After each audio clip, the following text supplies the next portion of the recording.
தொல்காப்பியம், அகத்தியம், நன்னூல், நண்டி அலங்காரம், காக்கை பாடினம் போன்ற இலக்கண நூல்கள் தமிழ் மொழிக்கு அணிகலன்களாய் அழகு சேர்க்கின்றன.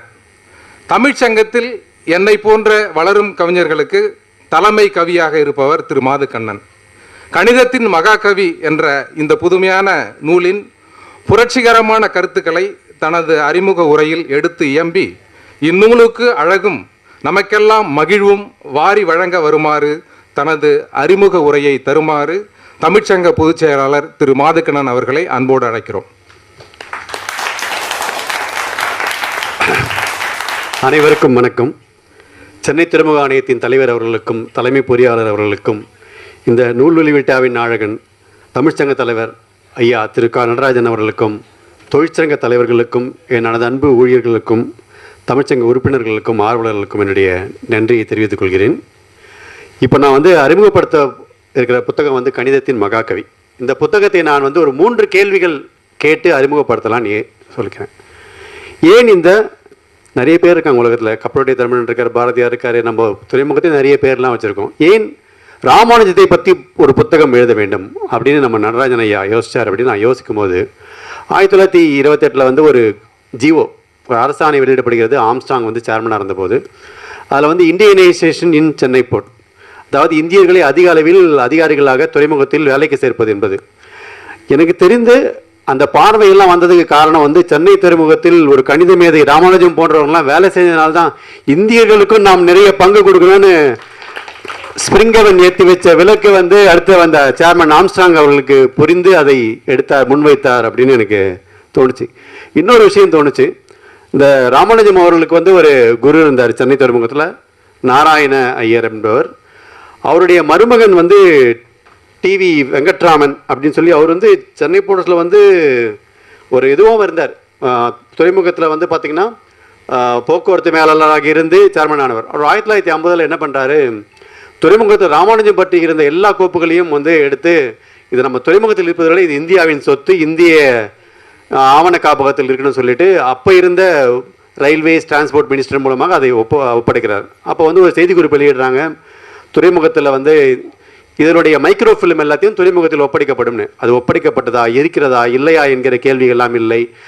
எங்களுடைய தமிழ்ச்சங்க தலைவர் அவர்கள் ஒரு மைக்ரோ ஃபிலிமை இந்த புத்தகம் மூலமாக ராமானுஜத்தை பற்றி ஆவணப்படுத்தியிருக்கிறார் என்பதை சொல்லிக்கொள்வதில் நான் ரொம்பவே மகிழ்ச்சி அடைகிறேன். ஸோ நான் ஏன் இந்த ராமானுஜத்தை தேர்ந்தெடுத்து எழுதுன்னு சொன்னேன். அடுத்து இந்த புத்தகத்தை எதற்காக கணிதத்தின் மகாகவி, ஏன் மகாகவி? இப்போது கிட்டத்தட்ட அறிமுக உரையில் ஜான்சனோட சொன்னாங்க. இப்போது இந்த மகாகவி, இந்த மேக்ஸ்லாம் பார்த்தீங்கன்னா தியரம் நிறைய இருக்கும், கேள்விப்பட்டிருப்பீங்க. பித்தாகரஸ் தியரம் தெரியும்ல, ஒரு கர்ணத்தின் வர்க்கத்தின் கூடுதல் என்பது மற்ற இரு பக்கங்களின் வர்க்கத்தின் கூடுதலுக்கு சமம். அதாவது sum of the squares of the hypotenuse, sum of the squares of the sides equal to square of the hypotenuse side. இந்த தேரம்லாம் இருக்குங்களா, இந்த தேரம் எல்லாமே பார்த்தீங்கன்னா ஒரு கவிதை மாதிரி தான்.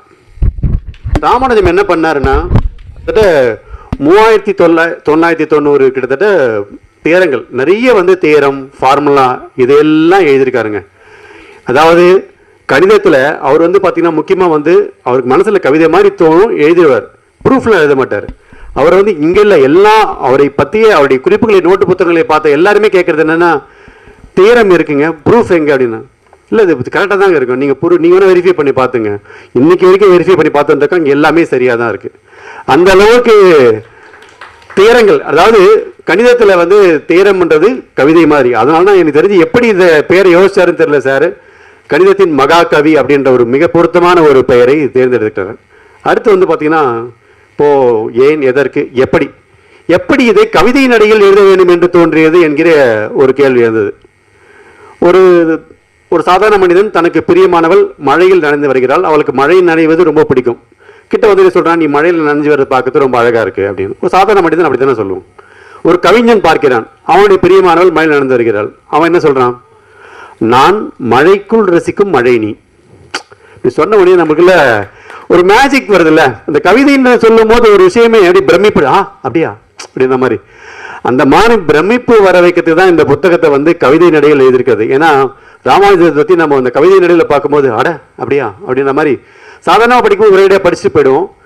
அதுக்கு இவர் விளக்கமே அழகாக சார் சொல்லியிருக்காரு, அவருடைய வரிகளிலே சொல்லியிருக்காரு. கவிதை நடையில் எழுதுவது அறிவை இதயத்திற்கு அனுப்பும் குறுக்கு வழி. ரொம்ப அழகானது. கவிதை நடையில் எழுதுவது அறிவை இதயத்திற்கு அனுப்பும், மூளைக்கு போயிட்டு இதயத்துக்கு வரதுக்கு முன்னாடி நேராக இதயத்துக்கு அனுப்பிச்சுறதுக்கு குறுக்கு வழி அப்படின்னு மிகவே இந்த கவிதை நடையில் எழுதியது மிக சிறப்பு. ஸோ ஏன் எதற்கு எப்படின்னு சொல்லிட்டேன். சரி, 200 புத்தகங்கள்ங்க. இதில் 100 புத்தகம் கணித மேதை ராமானுஜத்தை பற்றி இருக்கு. சரி, படித்து முடிச்சிட்டோம், நம்மளுக்கு கணித பற்றி ரொம்ப பெருமை தெரியாது அப்படின்னு நீங்கள் ஏதாவது தலையை சொரிஞ்சு யோசிச்சிங்கன்னு வச்சுங்களேன், அதுக்கு ஒரு 2 பக்கம் எழுதியிருக்கார். உதாரணத்துக்கு சொல்கிறதுனா, கணிதத்தில் நிறைய குறியீடுகள் இருக்கும். சிக்மா, எக்ஸ் பார், மியூ அப்படி நிறைய குறியீடுகள்லாம் இருக்கும். இந்த குறியீடுகள்லாம் வந்து எல்லாமே ஒரு மந்திரம் மாதிரி. அந்த குறியீடுகளை வந்து சொன்னால் அது ஒரு நம்பர் இப்படி மாறிடும். அந்த மாதிரி ஒரு மேஜிக் மாதிரி. உதாரணத்துக்கு இதில் எழுதியிருக்காரு, அதுக்கான இது சொல்லிடுறேன். இப்போ 5 என்கிறது ஒரு எண். 5 பக்கத்தில் ஆச்சரியக்குறி போட்டால் 5 ஆச்சரியக்குறி இல்லை, அது 5 ஃபேக்டோரியல். அதுக்கு என்ன அர்த்தம்னா, ஒரு 5 என்கிற பக்கத்தில் 5 ஃபேக்டோரியல்னு ஒரு அந்த ஆச்சரியக்குறியை போட்டோன்னா 5 × 4 × 3 × 2 × 1 120 ஆகிடும். மேஜிக். இந்த நோட்டேஷன்ஸ்லாம் இருக்குங்களே, அதை பற்றி ரொம்ப அழகாக எழுதியிருக்காரு. எனக்கு தெரிஞ்சு இதில் வந்து எந்த கணித ஆச்சரியம்லாம் இதெல்லாம் புரிஞ்சுப்பாங்களா, இது வரைக்கும் அதை பார்த்துருக்காங்கன்னு தெரியல. எண்ணில் உள்ள அந்த ஃபேக்டோரியலுக்கு அர்த்தம், இது மாதிரி நிறைய அர்த்தம் எழுதியிருக்காரு. நான் சும்மா உதாரணம் சொல்கிறேன். எண்ணில் உள்ளே மறைந்திருக்கும் பெருக்கின் பிரபஞ்சம், அதுதான் ஃபேக்டோரியல். அட சார், நீங்கள் வந்து மேக்ஸில் ஏதாவது பிஎஸ்டி தாண்டி ஏதோ பண்ணியிருக்கீங்கன்னு நினைக்கிறேன். அதனால தான் இதெல்லாம் இந்த புத்தகத்தில் பயங்கரமாக எழுதியிருக்கீங்க. சரி, படித்து முடிச்சிட்டோம். ஒரு கணித மேதை சுயம்புவாக கணித மேதை ஆகிட முடியுமா? அவரே அப்படியே கணித மேதை ஆகிட முடியுமா அப்படின்னு யோசிச்சா, இல்லைங்க, அவங்களுக்கு பின்னாடி பெரிய கதையே இருக்குன்னு சொல்லிட்டு ஒவ்வொருத்தையும் பற்றியும் கவிதை நடிகள். அவங்களை பெற்று வளர்த்த சீனிவாச ஐயங்கார், கோமலத்தம்மாள், அதுக்கப்புறமா அங்கே வந்து கும்பகோணம் கல்லூரியில் வந்து அவர் மேக்ஸ் பண்ணலாம் எழுதுறதை பார்த்த PV சேஷு ஐயர். அவர் வந்து கும்பகோணத்தில் ரொம்ப முடியாமல் இருந்து பாஸ் பண்ண முடியலன்றதுனால சென்னைக்கு வந்த சிங்காரவேலு முதலியார். அங்கேருந்து சரி வேலையாவது தேடலாமேன்னு திருக்கோவிலுக்கு போனால் அங்கே ராமசாமி ஐயர் ஒருத்தர். அங்கேருந்து அவருடைய ரெக்கமெண்டேஷனில் வந்து நெல்லூருக்கு போய் பார்த்த ராவ் பகதூர், திவான் பகதூர் ராமச்சந்திர ராவ். அவர் சென்னையில் போய் இருப்பா, கொஞ்சம் புக்கெல்லாம் எழுது பண்ணி மேத்தமெட்டிக்ஸ் சோசியல்லாம் எழுதுன்னு சொல்லும்போது கண்டு கொண்ட நாராயணையர், அவர் அழைத்து வந்து விட்ட சென்னை துறைமுகம், அதில் இருந்த சர் பிரான்சிஸ் ஸ்பிரிங்கவன். அந்த ஸ்பிரிங்கவன் வந்து ஃப்ரெண்டு கிட்டலாம் சொல்லி, கில்பர்ட் கிட்டலாம் சொல்லி பர்மிஷன் வாங்கி கொடுத்த மெட்ராஸ் யூனிவர்சிட்டி. அங்கேருந்து ஸ்காலர்ஷிப் வாங்கி நம்ம சென்னை போர்ட் வழியாக கப்பல் ஏறி சென்ற இங்கிலாந்து கேம்பிரிட்ஜ் பல்கலைக்கழகம். அங்கே வந்து பார்த்தீங்கன்னா யாருன்னா நம்ம GHRD, அப்புறமா வந்து அங்கே ஒரு குறிப்பிட்ட நபர். அங்கேருந்து உடம்பு சரியில்லாமல் இங்கே வந்தால் அவருக்கு வைத்தியம் பார்க்கறதுக்கு கிருஷ்ண ஐயர், நஞ்சுண்டராவ், அவருக்கு வீடு கொடுத்த ஒரு முதலியார் அவர்கள், ஒரு பேரோட நம்பெருமாள் செட்டியார்னு சொல்லிட்டு எவ்வளோ பேருங்க. இதில் ஒரு குறிப்பிட்ட நபர்களை பற்றி ஒவ்வொருத்தையும் பற்றி எழுதியிருக்காரு. ஆனால் ரொம்ப ஆச்சரியமாக இருந்தது. ஒரு மேதை சுயம்போ ஆக முடியாது, அவருக்கான படிக்கட்டுகள், அவரை தூக்கிடுவதற்கான மென்டார்ஸ்ன்னு சொல்லுவோம்ல, ஏற்றி விடுத்த நண்பர்கள், உற்சாகப்படுத்துகிறோம், இவங்கெல்லாம் இருக்குல்ல, அதை பற்றியும் மீதி இருக்க 100 புத்தகங்கள்ல இருக்குது.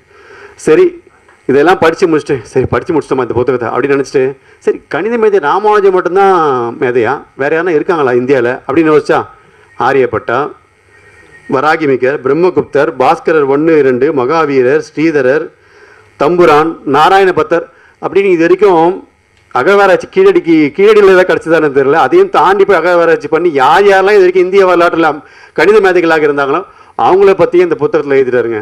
இது மாதிரி இந்த புத்தகம் வந்து நீங்கள் ராமானுஜத்தை பற்றியும் தெரிஞ்சுக்கலாம், கணிதத்தை பற்றியும் தெரிஞ்சுக்கலாம். ஒரு வாழ்வியல், ஒரு மனிதன் வந்து அவனுக்கு என்னெல்லாம் தேவைப்படும் அப்படின்றதையும் தெரிஞ்சுக்கலாம்.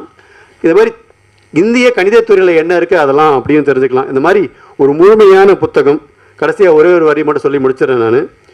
சென்னை துறைமுகத்தும் 1914ஆம் ஆண்டு மார்ச் மாதம் 17ஆம் தேதி தான் ராமானுஜம் வந்து நவேசான்ற கப்பலில் ஏறி இங்கிலாந்து போகிறாரு. அது வந்து வரலாற்றில் எழுதப்பட்ட நாள். இன்று இந்த புத்தகம் வெளியிட்ட மே 22, 26, 2026 மே 22 ஒரு குறிப்பிட்ட வரலாற்று சிறப்புமிக்க நாள். ஏனென்றால் இந்த புத்தகம் இன்று வெளியிடப்பட்டுள்ளது. வாய்த்தளித்த அனைவருக்கும் நன்றி கூறி விடைபெறுகிறேன். நன்றி, வணக்கம்.